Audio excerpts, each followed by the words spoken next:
Hello, folks. This is Jay Smith from A History of Rock and Roll in Film and Rock and Roll, and you're about to hear a 22-ish minutes excerpt from one of my episodes about The Crow.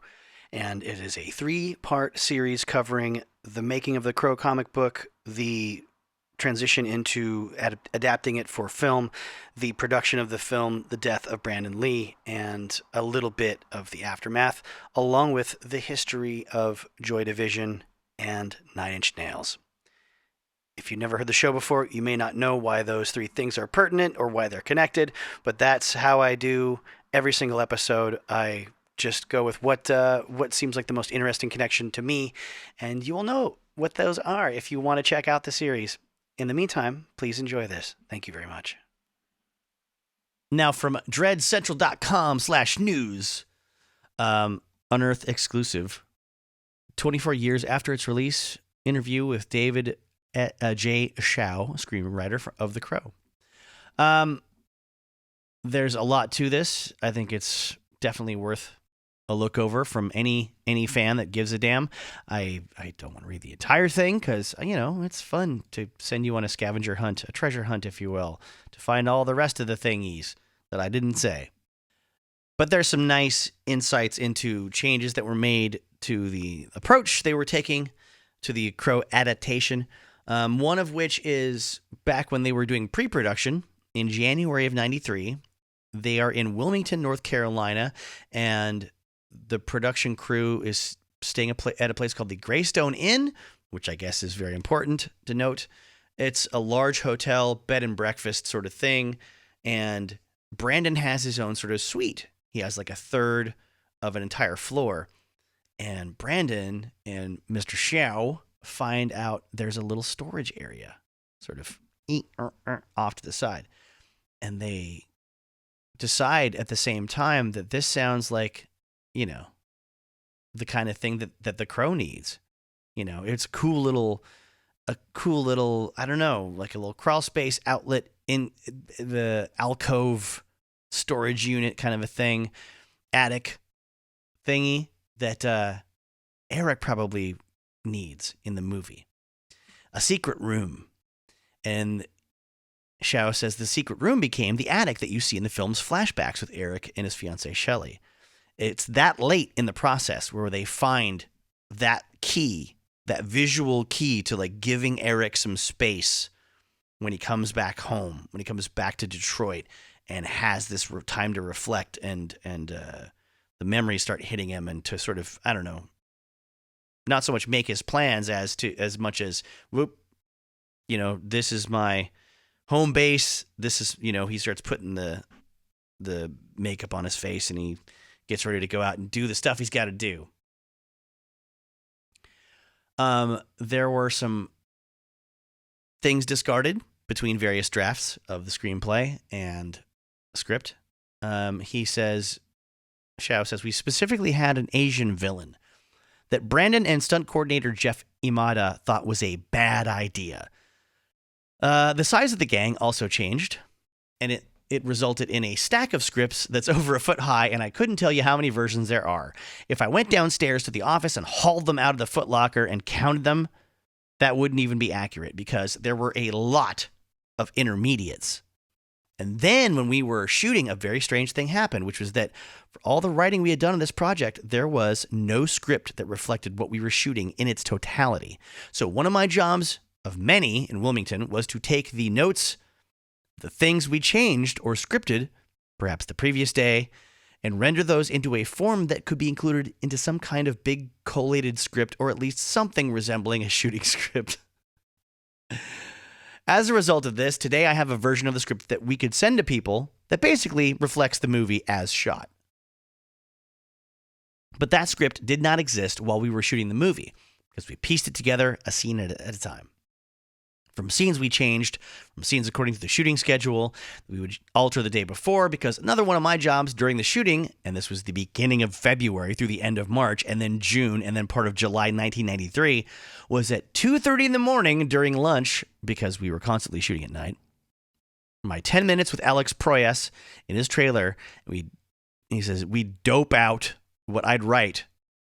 I assume that was supposed to say dole out what I'd write. for the next 24 hours. Then Peter Pound, the storyboard guy, would come in, get his 5 minutes with Alex, and he would thrash out what he was going to storyboard for the next day. And if you don't know, storyboarding is the process where a visual artist will, almost like a comic book, relevant because this is a comic book adaptation, will sort of draw out like key shots, like frame it this way. The camera obviously has to be at this angle, because what you're seeing in this frame is a person's body from this perspective, that kind of thing. It's very important for action to be, sort of laid out that way so everyone knows, oh, if we're going to zoom in that far, we need this lens, If we're going to show this person's face up close, we need that lens. Things like that. So it was really run and gun because we had to accommodate changes constantly and unendingly. Some of the changes were due to budget, schedule, and the availability of the other actors. So it was really me, the storyboard guy, taking some heat off of Proyas by helping him change things at the last minute.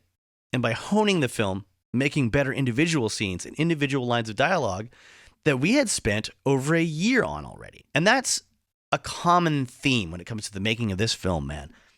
One thing that is very, very clear: the pre-production, the script revisions, the rewrites, everything that led up to the making of this film, there was so much deliberation and so much editing and so many changes being made all the time. And then they started making it, and even then, things just got more hectic, and the timeline was changed on them. Everyone working on this worked really hard, apparently, and kept having things taken away from them. And one way or another, when it comes to the time they had and the resources, meaning the money, and the ability to pull this shit off, which is what corporations do. I mean, you don't have to be a evil corporation like Miramax to do this.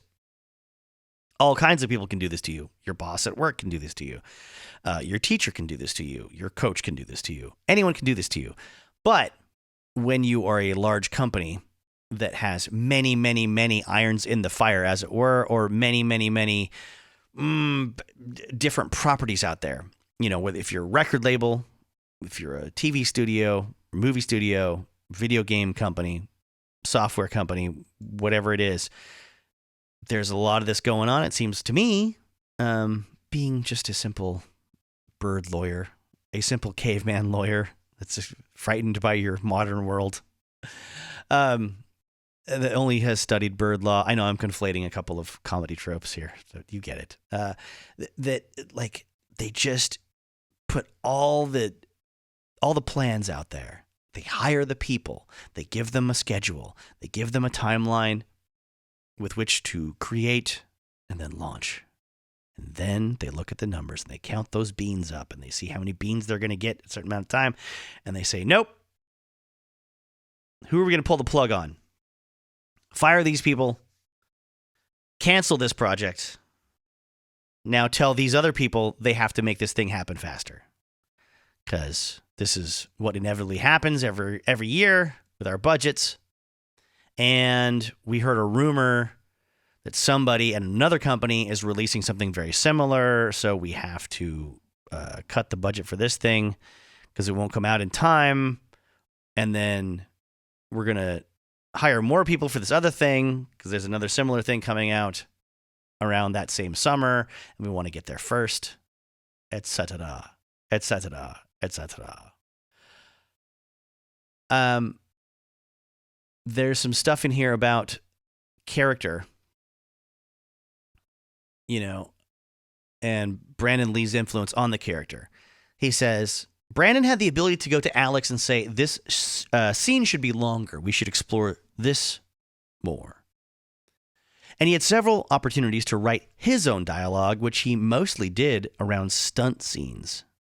It was very collaborative. So that's interesting. So the more stunt-oriented scenes in the film where you see Brandon, he might have had more influence over what his character is actually saying when he's doing that stuff. But Brandon did have power to specifically object to something he didn't like having an Asian bad guy, for example, and we paid attention.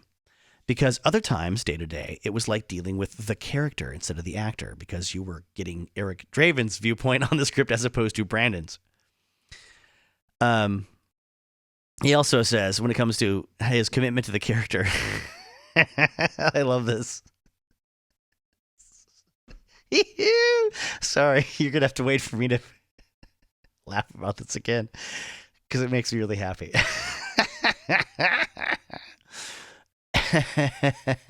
Nope, you're going to sit there. I'm not cutting this out. He says, people think this is a made-up story, but Brandon literally got into a bathtub of ice at the Greystone Inn to lower his body temperature so he could better prepare for being a dead guy. Oh, and there's a note that, the principal photography of the film, he was more often filmed outdoors in frigid winter conditions and then under rain machines as well. So he took it very seriously, continued Schow. And I kind of remember Brandon in Alex's office one day on set where he just sort of hit a wall with his back and sank down on his haunches and just kind of hung his head. It was really just too much for him because he was living in that skin 24/7. And it was beginning to get to him sometimes because we had a pretty brutal shooting schedule on top of that. It affected everyone to a greater or lesser degree. But what it also did was bond the crew into a really good unit. It sounds dreary and depressing, and it did get bad at times, but there were wonderful things that would happen on the production every day. He also talks about hanging out off hours with Brandon. He says they shot a lot of pool, and I remember showing him two things he had never seen in our production office, and one in the trailer. Those were Ren and Stimpy cartoons and 9 Inch Nails music videos.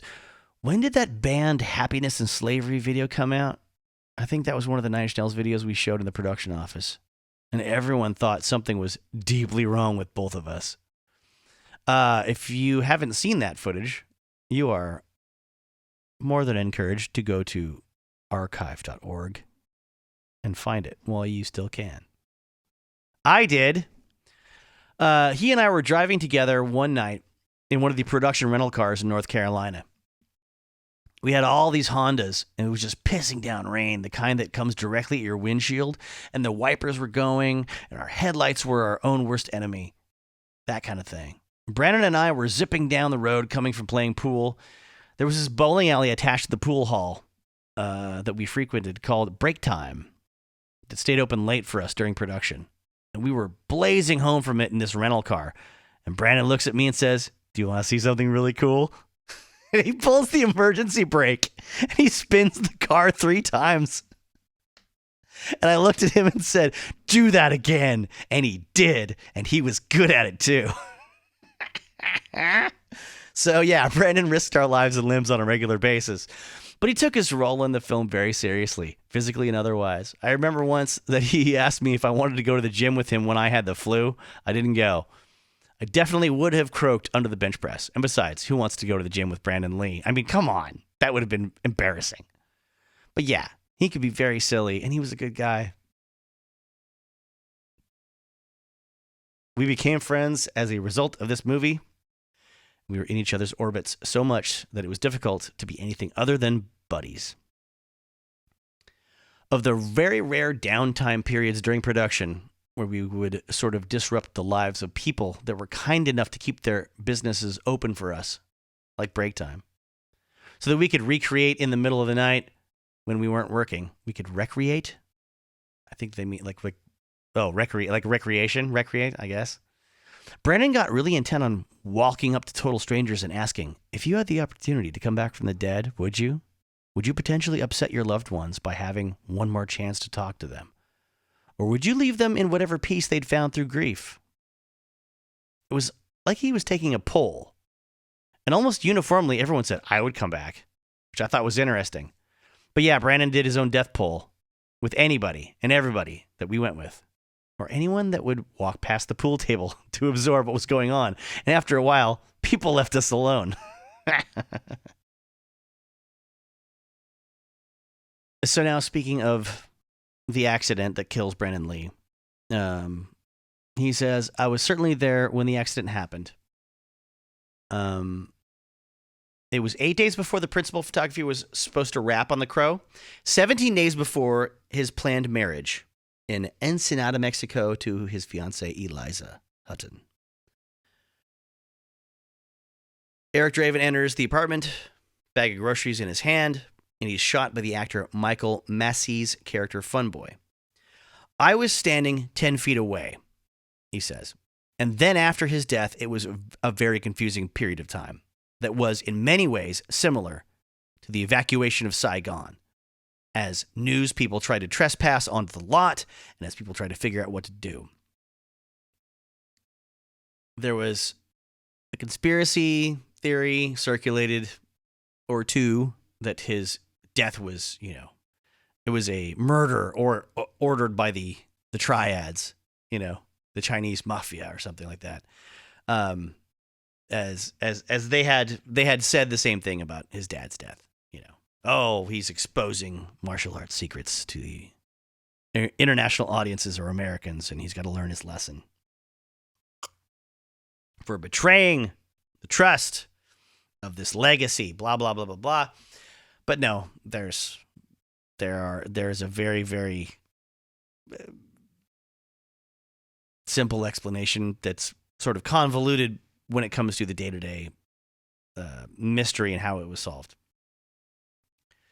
But he says, after it happened, the producer, Edward R. Pressman, flew in, and he wanted to address the entire crew, and production was shut down, basically. And Schow says, it took nearly 3 days after the accident to completely shut down.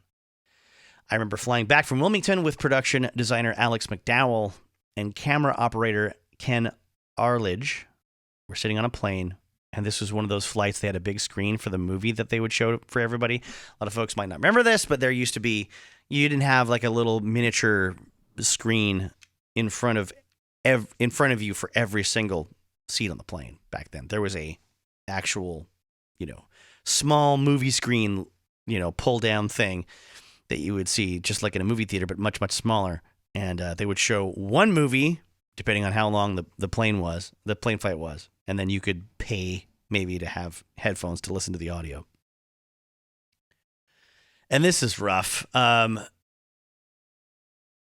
comes on the screen is the trailer for the May 1993 film Dragon, the Bruce Lee story.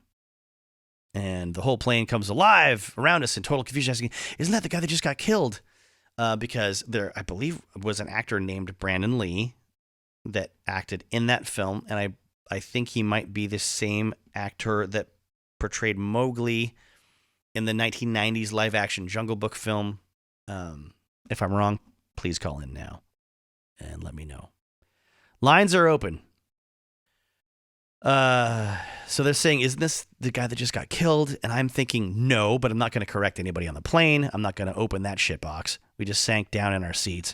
It was one of the bleakest days of my life. It was very, very depressing, and it took us 6 weeks or thereabouts for several things to happen, including the decision to complete the movie. A lot of us were sitting in Los Angeles feeling that the film was unfinished business. Imagine yourself, you're waiting for 6 weeks for the phone to ring, and it doesn't for most of that time. We felt doomed and over already because Alex had said, to hell with this, we can't finish this. And then two of the actors, I've heard a story that suggests one of them was David Patrick Kelly, went to him and changed his mind. Once the idea of completing the movie as Brandon's legacy came up, that seemed to make a great deal of sense. And a great deal of the crew came back for little or no extra pay. And there was about a quarter of the crew that was new because we had lost some people. But everybody went back to Wilmington for like an entire month. We had 8 days left to shoot and collect and repair those 8 days. It took over a month. On returning to Carolco Studios, Schow recalls, when we first started shooting the film, it was freezing there, but it was in the grip of early February. But when we went back, it was a horrible summer heat wave in the middle of June and humid, as far opposite as we could get. But one thing that had not happened was that people, frankly, needed to go back to Wilmington just to grieve because we hadn't had an opportunity to do that. We certainly hadn't been around, been able to around, God damn these fucking typos, around anybody. We certainly hadn't been able to around anybody. All right, to be around anybody who didn't understand what we were going through, I guess. And granted, there was Brandon's mom, and there was Eliza, and there were people going through a lot worse shit than we were. And this isn't closure, because closure suggests the end of something. This was different. This was an experience with a large contingent of the crew that kind of bonded by working together and had become super bonded by the tragedy in our midst. And it was very nourishing to be around those people as we finished this project and got it out. He also said, it's always bittersweet to look at anything that refers to the movie because you're reminded that the process of making this movie killed your friend. But I think if the argument boils down to, well, are we going to put Brandon and the movie in the ground versus we can't save Brandon, but maybe we can save the movie, I think you could predict most people would say, let's take a shot at salvaging the movie. And that's kind of what happened. Ultimately, you can apologize all day. You can try to compensate all day. What I take away from this experience is this. It is up to the fans to decide whether we did rightly or wrongly by finishing this project. And I think the vote has been mainly that we should have finished the movie, and I'll swim with that. For anyone who has a friend at this level or this caliber, and you get a person like that, I'm not talking about celebrity. I'm just talking about their qualities as a human being. If you have them yanked out of your life, suddenly and unexpectedly in that way, they leave a hole. And as time goes by, you lose someone else, and there's another hole, and then another. And pretty soon, you're kind of Swiss cheese. Here's the difference between the public figures that you are sorry to see go and the people that meant more to you personally. I think it boils down to who are the people that since they left or were taken, died, passed on, shuffled off the coil. Which of those will you think about every day for the rest of your life? And Brandon is one of those people.